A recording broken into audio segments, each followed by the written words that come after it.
jou daaglikse CLF-inspirasie, ons ewige Here. Gras verdor en blomme verwelk, maar die woord van ons God bly vir ewig. Jesaja 40 vers 8. Elke dag sien ons in die natuur die mooi bome, plante en blomme. Dis net jammer dat daardie mooi plante en blomme nie vir altyd hou nie. Na 'n tyd gaan die plante dood en die blomme verlep. So gaan dit ook maar met ons as mense. Mense word gebore, word groot, maar gaan uiteindelik maar weer dood.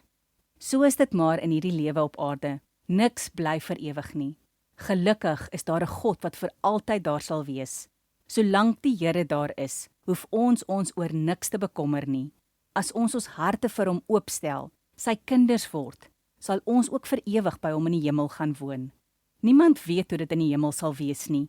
Die Bybel vertel vir ons net so bietjie daarvan, maar wat ons wel weet, is dat daar net vrede en liefde sal wees. Kom ons bid saam.